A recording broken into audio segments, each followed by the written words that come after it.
नमस्कार, अस्सलाम वालेकुम, सत श्री अकाल, जय झूलेलाल। मैं हूं जी प्रेम मटलानी और आप देख रहे हैं हालत हाज़रा का प्रोग्राम। हकीकत ये है, प्रोग्राम की इब्तिदा में आपसे मेरी दरख्वास्त है कि जिस किसी साहब ने हमारे इस चैनल को सब्सक्राइब नहीं किया, हज़राए करम जल्द से जल्द सब्सक्राइब करें, प्रोग्राम को लाइक करें, शेयर करें और घंटी का बटन ज़रूर दबाएं। नाज़रीन, पंजाब की जो 20 सीटें प्रोविंशियल असेंबली की खाली हुई थी पहले के पीटीआई मेंबरान के डी सीट होने की वजह से, उन पे कल इतवार के रोज़ 17 जुलाई को बाई इलेक्शन या ज़मनी इंतखाब हो गए। उनके गैर सरकारी नताइज आ चुके हैं। अब उनमें से 20 में से 15 पीटीआई को मिले हैं, 4 नून लीग को और एक जो है एक आज़ाद उम्मीदवार जीता है। अब ये वक्त है इंट्रोस्पेक्शन करने का, सबको, पीटीआई को भी, नून लीग को भी और पाकिस्तानी अवाम को भी। क्योंकि जब इमरान खान को हटाया गया 9 अप्रैल को, तो उस वक्त वो मोस्ट अनपॉपुलर हो चुका था, क्योंकि उसके टेन्योर में, उसके दौर में इकोनॉमी यानी मईशत पाकिस्तान की बद से बदतर होती चली गई।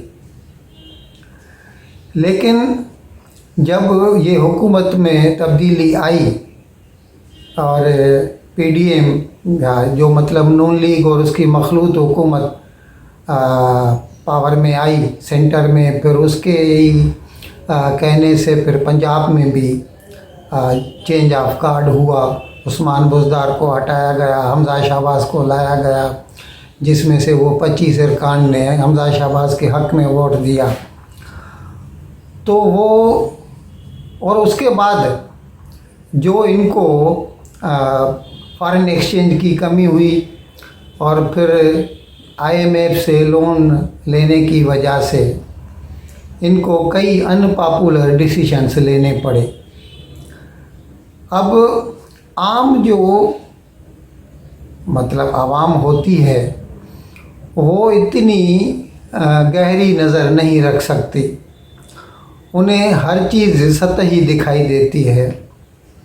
अच्छा, ये तो खुद शेख रशीद ने अपने एक प्रेस कॉन्फ्रेंस में भी कहा था कि हमारे ऊपर जो मलबा था वो उनके ऊपर जाके गिरा। $6 बिलियन रिजर्व कम हो चुके हैं। डॉलर 200 रुपए का हो जाएगा 31 तारीख तक। जो महंगाई की क़यामत गरीब आदमी पे टूटेगी, हमारा मलबा भी सारा इन पे पड़ गया। हमारा सारा मलबा इन पे पड़ गया। ये उस मलबे तले दब के सियासी तौर पे मर जाएंगे। और ये हकीकत भी है। अच्छा, जब इनको हटाया जा रहा था, इनके खिलाफ, पीटीआई के खिलाफ या इमरान खान के खिलाफ नो ट्रस्ट मोशन लाया गया था 8 मार्च 2022 को। उस वक्त भी कई लोगों का यही ख्याल था कि ये जो नून लीग वाले हैं गलती कर रहे हैं, इन्हें छोड़ दें। 1 साल तो बाकी बचा है नए इलेक्शन आने में। 2023 में तो वैसे भी होने हैं, 5 साल पूरे हो जाते उसको, और वो अपने ही वज़न से खुद ही गिर जाएंगे। लेकिन इनको जाने क्या सूझी कि इन्होंने नो ट्रस्ट मोशन लाया और उसकी हुकूमत को हटाया, और उसकी हुकूमत को हटाया फिर उसने जो ये नया एक बयानिया तैयार किया कि ये अमेरिकी साजिश है और मुझे साजिश करके हटाया गया है। अच्छा, फिर जैसे ही ये, इनके पास भी कोई लाया अमल तो था नहीं, वो तो उसके पास भी नहीं था, वो भी बर्बाद कर चुका था अपने 3.25 साल में पाकिस्तान की मईशत को। लेकिन अभी जब इलेक्शन हुए 17 जुलाई को, तो इस वक्त तो लोग तो यही बोलेंगे कि भाई नून लीग ने हमारे ऊपर 235 रुपए में पेट्रोल का 1 लीटर कर दिया, और 265 रुपये में डीजल का 1 लीटर कर दिया। अगर उसमें से 18 रुपये कम भी किए तो क्या फ़र्क पड़ा। बाहर आखिर हर चीज़ जो महंगी होनी थी वो तो हो चुकी, और बहुत ज़बरदस्त महंगाई बढ़ गई है। कहते हैं कि भले वो सरकारी तौर पर तो 21.32% CPI या कंज्यूमर प्राइस इंडेक्स बताया जा रहा है, शराब महंगाई या अफरात ज़र, लेकिन हकीकत में तो कहते हैं 30% तक महंगाई बढ़ चुकी है पाकिस्तान में। तो उसका खमियाजा तो इनको भुगतना ही पड़ा। भले इनको मालूम भी था, लेकिन क्या करते, एक बार उन्होंने हुकूमत संभाली तो अगर ये IMF से लोन के पीछे न पड़ते और IMF के कहने पर नर्ख नहीं बढ़ाते पेट्रोल के या बिजली के, डीज़ल के, तो डिफ़ॉल्ट कर जाते और पाकिस्तान की हालत भी श्रीलंका जैसी हो जाती। तो अभी ये तो एक कैच 22 जैसा बोलते हैं ना, उस पोजीशन में आ गए कि अभी क्या करें, न जाए मानदन न पाए रफ्तन। इनको वो अनपॉपुलर डिसीशन से लेने ही पड़े, और अनपॉपुलर डिसीशन ले लिए तो उनका खमियाजा 17 जुलाई को इनको मिल गया। ये इलेक्शन हार गए, 15 सीटें। अभी वो भी क्या है, पंजाब के हार्टलैंड में लाहौर में 3 सीटें चली गई नून लीग के हाथ से। वो लोग भी हार गए जो इंडिपेंडेंट के तौर पर 2018 में जीते थे, और अभी वो नून लीग की टिकट पे खड़े हुए लोगों ने उनको भी मुस्तरद कर दिया। तो ये तो अच्छा, इसमें एक बात ये भी है कि इमरान खान ने जो यह बयानिया शुरू किया साजिश का, तो उसके साथ साथ जैसे वो कासिम सूरी ने एक मरतबा उसको कहा था कि इसको इस्लामिक टच दो, तो ये अपने हर बयानिए में इस्लामिक टच भी देता रहता था। यहाँ तक कि ये बोलते कि ये इलेक्शन नहीं है, ये जिहाद है। अच्छा, कई लोगों ने तो ये जो MPA के लिए खड़े हुए थे PTI की तरफ से, उन लोगों ने तो अपने जो पैनाफ्लेक्स, मतलब पाकिस्तान में पैनाफ्लेक्स बोलते हैं, यहाँ पर बिलबोर्ड बोलते हैं, तो वो जो बड़े बड़े होर्डिंग्स लगाई हर जगह, तो उसमें उन्होंने तो यहाँ तक लिख दिया कि ये इंतखाब नहीं, ये जिहाद है, और जो कोई PTI को वोट देगा वो मुजाहिद है, वो जन्नत में जाएगा। और ज़ाहिर है जब जन्नत की बात होती है तो मुसलमान के लिए भी है कि फिर उसे 72 हूरें मिलेंगी वहाँ पर, और गिलमान मिलेंगे, और क्या क्या न मिलेगा।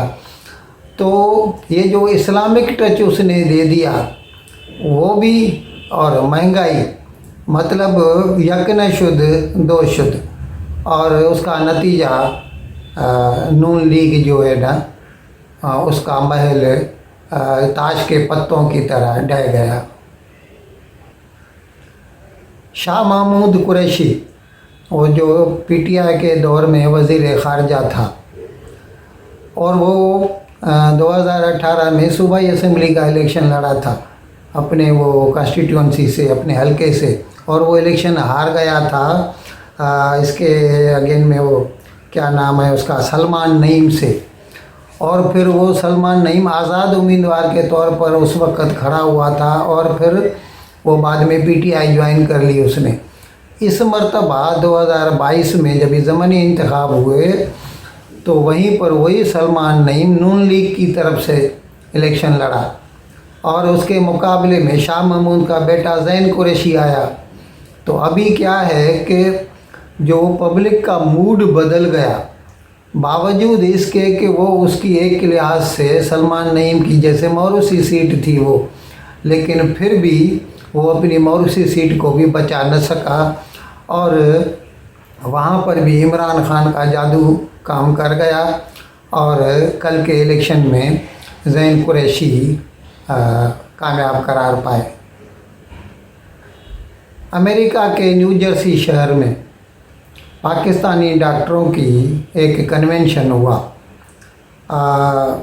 उसमें जो है वो पाकिस्तान डेस्क का, अभी वज़ारत ख़ारजा स्टेट डिपार्टमेंट बोलते हैं अमेरिका में उसे, तो वो वज़ारत ख़ारजा में जो पाकिस्तान डेस्क का इंचार्ज है उसने उसमें शिरकत की। उसका नाम है नील हॉप।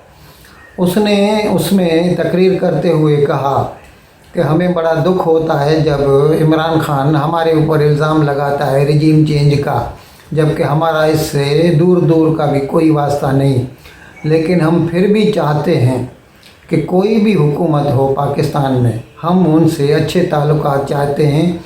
और जैसे हमारे माजी में पाकिस्तान के साथ बहुत गहरे रवाबत रहे हैं, हम चाहते हैं कि वैसे ही वापस हो जाएं। और उम्मीद करते हैं कि आगे भी ये जो तलखियां हैं ये दूर हो जाएंगी और हमारे जो ताल्लुकात हैं फिर से इस्तवार हो जाएंगे।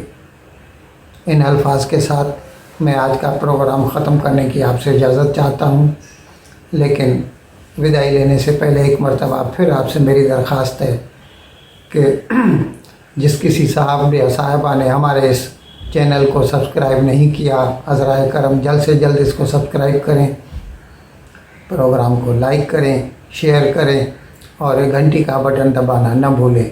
बहुत बहुत शुक्रिया। खुदा हाफिज़।